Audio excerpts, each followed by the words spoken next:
কল্পনা করুন একটি মুহূর্ত, গভীর রাত, একটি বিশাল রাজপ্রাসাদ, চারদিকে সশস্ত্র প্রহরী, দরজায় তালা, জানালায় পাহারা। এই প্রাসাদে একটি পাখিও ঢুকতে পারে না বিনা অনুমতিতে। আর সেই রাতে প্রাসাদের সবচেয়ে শক্তিশালী মানুষটি, পৃথিবীর অন্যতম সেরা রানী, গভীর ঘুমে আচ্ছন্ন। হঠাৎ তিনি চোখ খুললেন।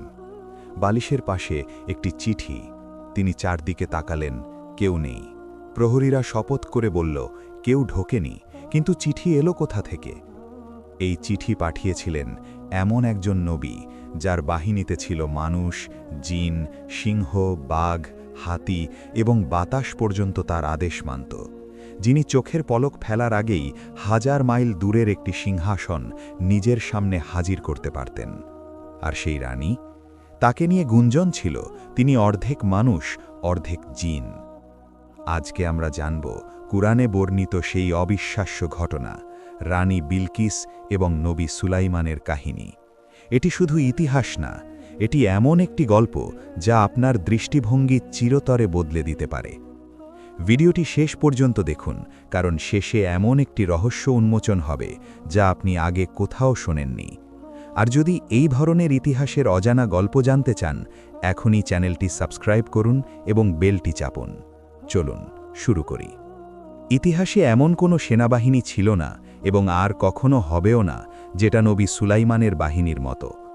আপনি যদি সেই সময় থাকতেন এবং দূর থেকে এই বাহিনী দেখতেন, তাহলে আপনার মনে হতো এটা কি সত্যিই সম্ভব, নাকি এটা কোনো স্বপ্ন? এই বাহিনীতে ছিল মানব সৈনিক, বর্মধারী যোদ্ধা, অশ্বারোহী, তলোয়ারবাজ।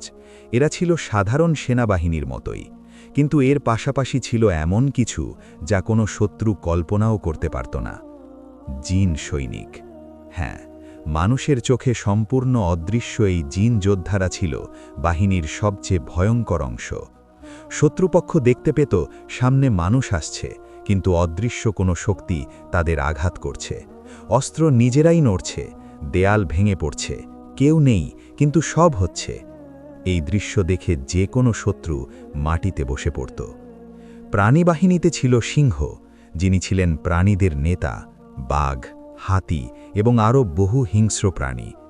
পাখি বাহিনীতে ছিল শত শত বাজ পাখি ও শিকারী পাখি। আর বাতাসও সুলাইমানের আদেশ মানত। তিনি যেখানে যেতে চাইতেন, বাতাস তাকে সেখানে নিয়ে যেত। কিন্তু এই পুরো বাহিনীর মধ্যে একটি ছোট্ট পাখি ছিল, যার ভূমিকা ছিল সবচেয়ে গুরুত্বপূর্ণ। সে ছিল গোয়েন্দা বিভাগের প্রধান। তার নাম হুদহুদ। একদিন বাহিনী একত্রিত হল। সৈনিকরা সারিবদ্ধ, প্রাণীরা প্রস্তুত, পাখিরা আকাশে। কিন্তু কেউ একটা জিনিস লক্ষ্য করল, হুদহুদ নেই। ফিসফ্যাস শুরু হলো। একটি ছোট চড়ুই পাখি বলল, কমান্ডার এলেই বুঝবেন, তখন কি হবে ভেবে দেখো। এবং তারপর নবী সুলাইমান এলেন। তিনি বাহিনীর দিকে তাকালেন এক দৃষ্টিতে। তার চোখ গেল সেই ফাঁকা জায়গায় যেখানে হুদহুদ থাকার কথা। হুদহুদ কোথায়? নীরবতা। সুলাইমান বললেন, যদি সে কোনো সঠিক কারণ ছাড়া অনুপস্থিত থাকে, তাহলে তাকে কঠোর শাস্তি দেওয়া হবে, অথবা সে যদি ফিরে না আসে। কথা শেষ করলেন না, কিন্তু সবাই বুঝল পরিণতি ভালো হবে না। এদিকে হুদহুদ তখন কোথায়? সে তখন ছিল বহু বহু দূরে, সাবা নামের একটি রহস্যময় দেশে। হুদহুদ সাবা দেশের আকাশে উড়ছিল। নিচে তাকিয়ে দেখছিল বিশাল একটি শহর, সুন্দর রাস্তাঘাট, দালান কোঠা, বাজার, প্রাসাদ। কিন্তু কিছু একটা তার মনে অস্থিরতা তৈরি করল। একটি উঁচু গাছে বসে সে লক্ষ্য করল মানুষজন একটি নির্দিষ্ট দিকে যাচ্ছে, দলে দলে, সবার মুখে গাম্ভীর্য, যেন কোনো বিশেষ অনুষ্ঠান। হুদহুদ সেখানে বসবাসকারী আরেকটি হুদহুদকে জিজ্ঞেস করল, এখানে কি হচ্ছে? মানুষজন কোথায় যাচ্ছে? সে বলল, সাবার রানীর দর্শনে। তারা সবাই সেখানে একসাথে সূর্যের সামনে সিজদা করবে। হুদহুদ স্তব্ধ হয়ে গেল। সূর্যের সামনে সিজদা? সে দ্রুত উড়ে গেল সেই জায়গায়। দূর থেকে দেখল বিশাল জনসমাগম, সামনে রক্ষীরা, তারপর কমান্ডার, তারপর সৈনিকরা, আর সবার শেষে রানী নিজে, রানী বিলকিস। হুদহুদ প্রথমবার তাকে দেখল এবং সে বুঝতে পারল এই মানুষ সাধারণ নন। তার চলনে রাজকীয়তা, তার চোখে তীক্ষ্ণ বুদ্ধিমত্তা, তার পুরো অস্তিত্বে এক অদ্ভুত শক্তি। রানী এগিয়ে গেলেন, 2 হাত তুললেন, সূর্যের দিকে মুখ করে সিজদায় পড়লেন। পুরো জনগণ তার সাথে একই কাজ করল। হুদহুদের মন ভারী হয়ে গেল। এত সুন্দর একটি দেশ, এত শক্তিশালী একটি জাতি, এত জ্ঞানী একজন রানী, কিন্তু তারা সূর্যের উপাসনা করছে, যেটা নিজেই আল্লাহর একটি সৃষ্টি। সে মনে মনে ভাবল, শয়তান তাদের ঠকিয়েছে, তাদের কাজকে তাদের কাছে সুন্দর করে দেখিয়েছে। সে আর দেরি না করে সঙ্গে সঙ্গে উড়াল দিল সুলাইমানের কাছে ফিরে যেতে। হুদহুদ যখন ফিরে এলো, পাখিরা তাকে ঘিরে ধরল। কোথায় ছিলে তুমি? সুলাইমান তোমার ব্যাপারে জিজ্ঞেস করেছেন। তোমার কাছে ভালো কোনো কারণ না থাকলে আজ শেষ দিন। হুদহুদ কাঁপছিল, কিন্তু সে জানত তার কাছে সত্যিকারের একটি কারণ আছে, এবং সেটা অনেক বড়। সে সরাসরি উড়ে গেল নবী সুলাইমানের তাঁবুর দিকে।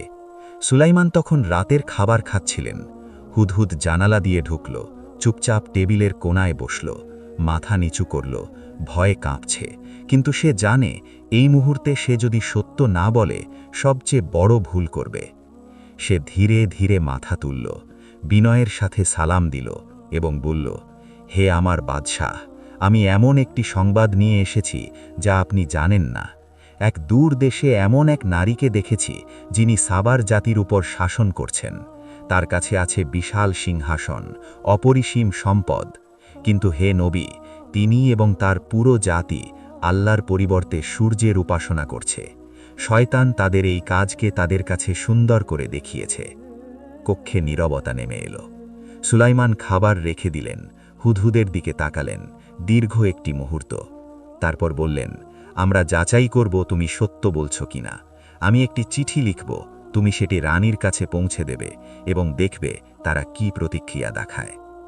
হুদহুদ চিঠি নিয়ে উড়ে গেল। সে সাবার রাজপ্রাসাদে পৌঁছল রাতের বেলা। বাগানের একটি গাছে বসে খুঁজতে লাগল রানীর কক্ষ। তারপর সে একটি বড় বারান্দাওয়ালা কক্ষ দেখল, বুঝল এটাই।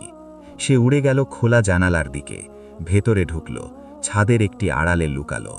নিচে তাকিয়ে দেখল রানী বিলকিস বিছানায় ঘুমোচ্ছেন, তার চুল বালিশে ছড়িয়ে, মুখে শান্তির ছাপ। হুদহুদ একটু থামল। এত সুন্দর, এত শক্তিশালী, কিন্তু ভুল পথে। সে সিদ্ধান্ত নিতে পারছিল না এখনই চিঠি ফেলবে নাকি রানী জাগার অপেক্ষা করবে। ঠিক সেই মুহূর্তে চিঠিটা তার ঠোঁট থেকে পিছলে পড়ে গেল, সরাসরি রানীর বিছানায়। রানী চোখ খুললেন, সামনে একটি চিঠি। তিনি চারদিকে তাকালেন, কেউ নেই। ভয় পেলেন, কাঁপা হাতে চিঠিটা তুললেন এবং পড়তে শুরু করলেন। বিসমিল্লাহির রহমানির রহিম। এই বার্তা সুলাইমানের পক্ষ থেকে। আমি তোমাকে এক আল্লাহর প্রতি ঈমান আনতে আহ্বান জানাচ্ছি। অহংকার করো না, আমার কাছে এসো এবং নিজেকে সমর্পণ করো। রানী রেগে গেলেন, প্রহরীদের ডাকলেন, কে ঢুকেছে আমার কক্ষে? প্রহরীরা বিস্মিত। তারা বলল, কেউ ঢোকেনি রানী, আমরা শপথ করে বলছি। রানী আবার চিঠিটার দিকে তাকালেন। এই চিঠি এলো কোথা থেকে? রানী বিলকিস সঙ্গে সঙ্গে জরুরি বৈঠক ডাকলেন। উপদেষ্টারা এক একে এলেন। রাজসভায় চাপা উত্তেজনা। রানী বললেন, আমি একটি অত্যন্ত গুরুত্বপূর্ণ চিঠি পেয়েছি। এটি সুলাইমানের পক্ষ থেকে। তিনি আমাকে তার কাছে সমর্পণ করতে বলেছেন। তোমরা বলো, আমাদের কি করা উচিত? প্রথম উপদেষ্টা দাঁড়িয়ে বললেন, এর মানে যুদ্ধের ডাক। আমরাও শক্তিশালী, চলো লড়াই করি। দ্বিতীয় উপদেষ্টা সমর্থন করলেন, হ্যাঁ, আমরা পরাজিত হই না, চলো যুদ্ধ করি। প্রায় সবাই একমত হল। কিন্তু হঠাৎ একজন বৃদ্ধ জ্ঞানী উপদেষ্টা প্রশ্ন করলেন, থামুন, এই চিঠি কিভাবে এলো? বার্তাবাহক কোথায়? কেউ দেখেছে সে কিভাবে এলো? রানী বললেন, না, আমি ঘুম থেকে উঠে দেখলাম চিঠি পাশে পড়ে আছে। বৃদ্ধ উপদেষ্টা গম্ভীর হলেন, বললেন, যিনি কোনো বার্তাবাহক ছাড়া বন্ধ প্রাসাদে চিঠি পাঠাতে পারেন, তার যুদ্ধ ক্ষমতা কতটা ভয়ঙ্কর সেটা আমরা কল্পনাও করতে পারব না। আমি বলছি, এখনই যুদ্ধে যাওয়া ঠিক হবে না। রানী বিলকিসও এটা অনুভব করছিলেন। তিনি বললেন, যখন কোনো রাজা কোনো দেশে আক্রমণ করে, সে সব কিছু ধ্বংস করে দেয়, সম্মানিত মানুষদের অপমান করে। আমি চাই না আমার জাতির সেই পরিণতি হোক। আমার পরামর্শ, প্রথমে একটি মূল্যবান উপহার পাঠাই এবং দেখি সুলাইমান কিভাবে প্রতিক্রিয়া দেখায়। কেউ আপত্তি করল না। সিদ্ধান্ত হল রাজকীয় উপহার পাঠানো হবে। রাজ্যের সেরা শিল্পীরা দিন রাত কাজ করল। তৈরি হলো সোনার থালা, রত্ন পাথরে সাজানো নেকলেস, এমন উপহার যা পৃথিবীর যে কোনো রাজাকে মুগ্ধ করত। রানী নিজে এক সেনাপতিকে পাঠালেন যেন সুলাইমানের বাহিনীর শক্তি পরিমাপ করা যায়। দূতরা যখন সুলাইমানের ভূখণ্ডে পৌঁছল, তারা যা দেখল তাদের বুক ধক করে উঠল। সারি সারি সৈনিক, মানুষের পাশাপাশি সিংহ, বাঘ, হাতি, আকাশে শত শত পাখি। এবং তারপর তারা দেখল কিছু অস্ত্র নিজেরাই নড়ছে, অদৃশ্য কোনো সৈনিক কাজ করছে। একজন অফিসার শান্তভাবে বলল, ওরা কয়েকজন জিন সৈনিক, ভোরের অনুশীলন করছে। দূতরা কথা বলতে পারল না। তারা উপহার দিল। অফিসার সেগুলো নিয়ে সুলাইমানের কক্ষে গেলেন, কিন্তু কিছুক্ষণ পরেই ফিরে এলেন উপহারগুলো হাতে নিয়েই। নবী সুলাইমান এই উপহার গ্রহণ করতে অস্বীকার করেছেন।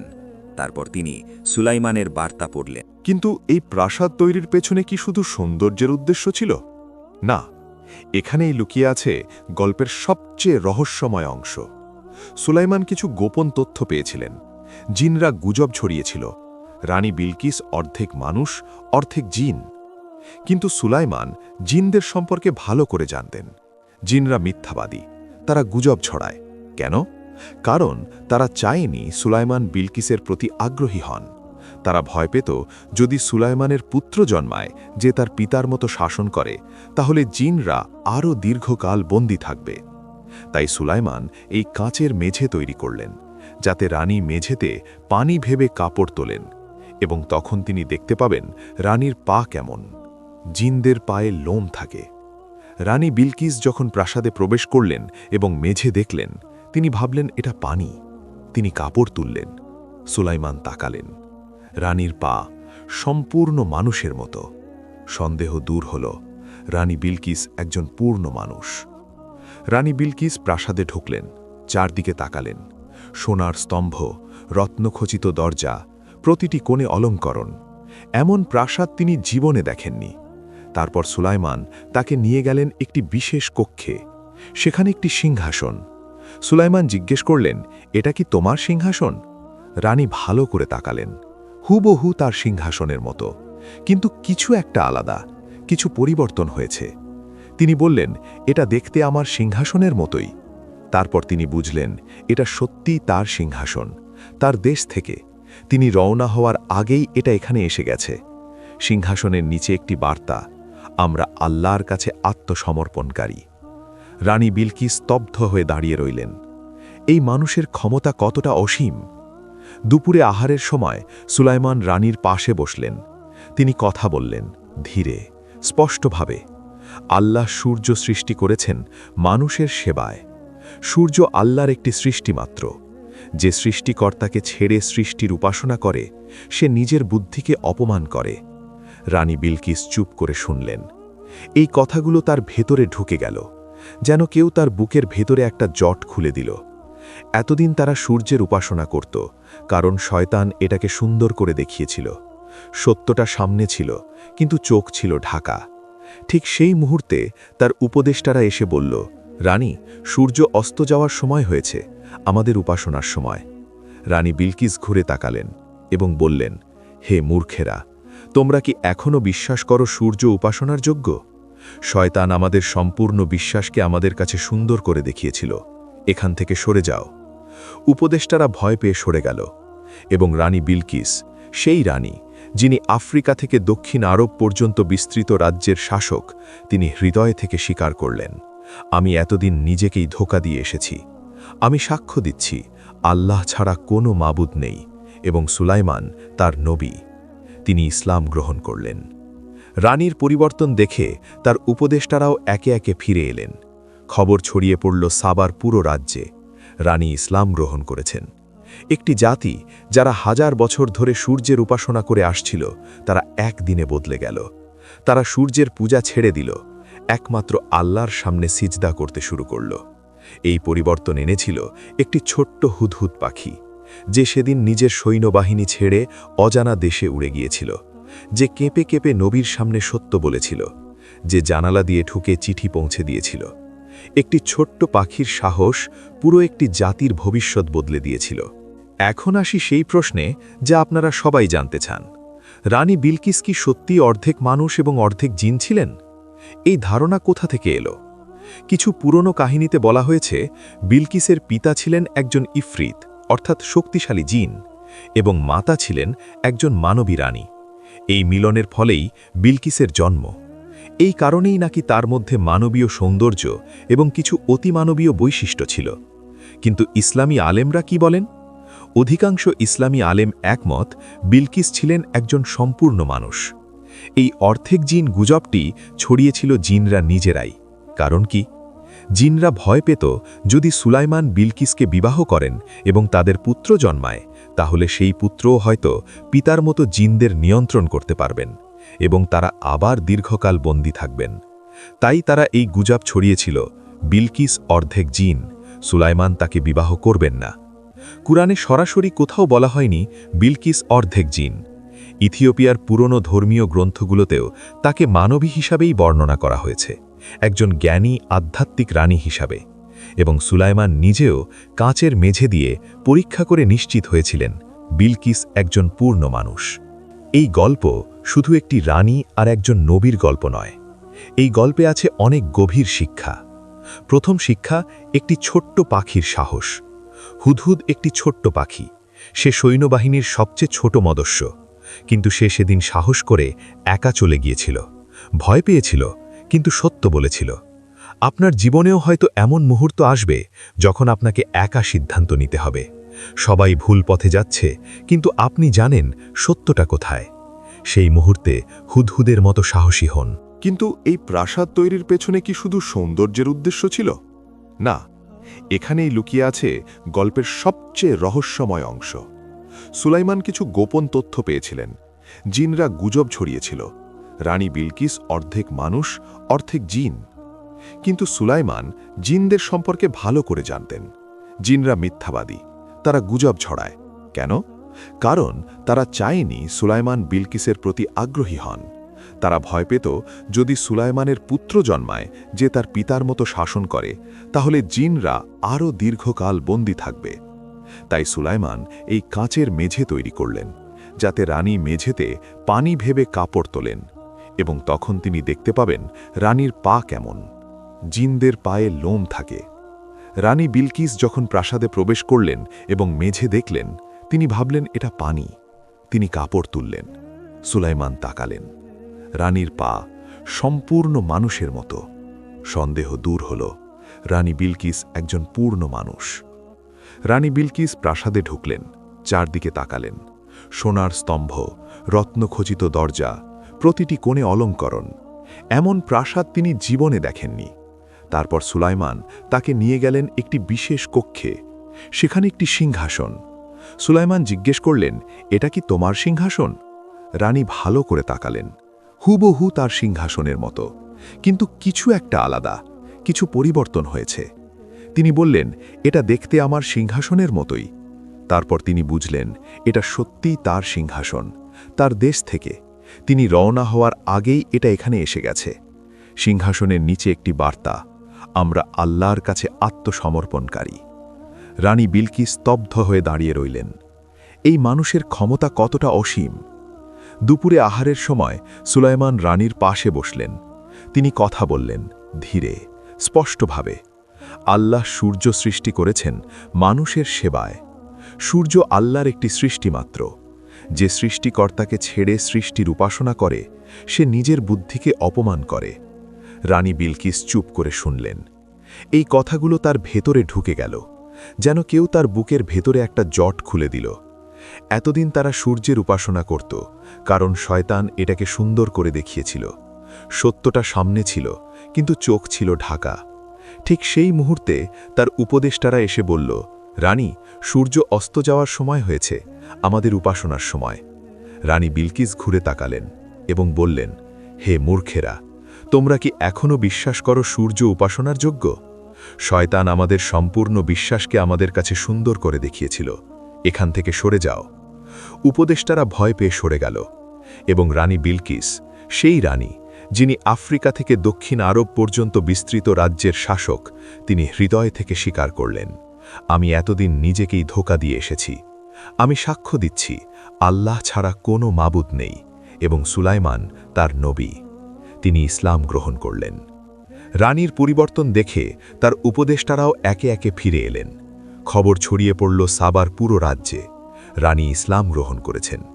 একটি জাতি যারা হাজার বছর ধরে সূর্যের উপাসনা করে আসছিল, তারা একদিনে বদলে গেল। তারা সূর্যের পূজা ছেড়ে দিল, একমাত্র আল্লাহর সামনে সিজদা করতে শুরু করল।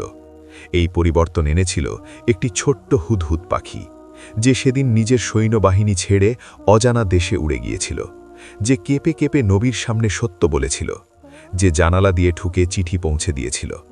একটি ছোট্ট পাখির সাহস পুরো একটি জাতির ভবিষ্যৎ বদলে দিয়েছিল। এখন আসি সেই প্রশ্নে যা আপনারা সবাই জানতে চান। রানী বিলকিস কি সত্যি অর্ধেক মানুষ এবং অর্ধেক জিন ছিলেন?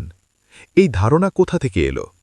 কিছু পুরনো কাহিনীতে বলা হয়েছে বিলকিসের পিতা ছিলেন একজন ইফরিত অর্থাৎ শক্তিশালী জিন, এবং মাতা ছিলেন একজন মানবী রানী। এই মিলনের ফলেই বিলকিসের জন্ম। এই কারণেই নাকি তার মধ্যে মানবীয় সৌন্দর্য এবং কিছু অতিমানবীয় বৈশিষ্ট্য ছিল। কিন্তু ইসলামী আলেমরা কি বলেন? অধিকাংশ ইসলামী আলেম একমত বিলকিস ছিলেন একজন সম্পূর্ণ মানুষ। এই অর্ধেক জিন গুজবটি ছড়িয়েছিল জিনরা নিজেরাই। কারণ কি? জিনরা ভয় পেত যদি সুলাইমান বিলকিসকে বিবাহ করেন এবং তাদের পুত্র জন্মায়, তাহলে সেই পুত্রও হয়তো পিতার মতো জিনদের নিয়ন্ত্রণ করতে পারবেন এবং তারা আবার দীর্ঘকাল বন্দী থাকবেন। তাই তারা এই গুজব ছড়িয়েছিল, বিলকিস অর্ধেক জিন, সুলাইমান তাকে বিবাহ করবেন না। কুরআনে সরাসরি কোথাও বলা হয়নি বিলকিস অর্ধেক জিন। ইথিওপিয়ার পুরনো ধর্মীয় গ্রন্থগুলোতেও তাকে মানবী হিসাবেই বর্ণনা করা হয়েছে, একজন জ্ঞানী আধ্যাত্মিক রানী হিসাবে। এবং সুলাইমান নিজেও কাঁচের মেঝে দিয়ে পরীক্ষা করে নিশ্চিত হয়েছিলেন বিলকিস একজন পূর্ণ মানুষ। এই গল্প শুধু একটি রানী আর একজন নবীর গল্প নয়, এই গল্পে আছে অনেক গভীর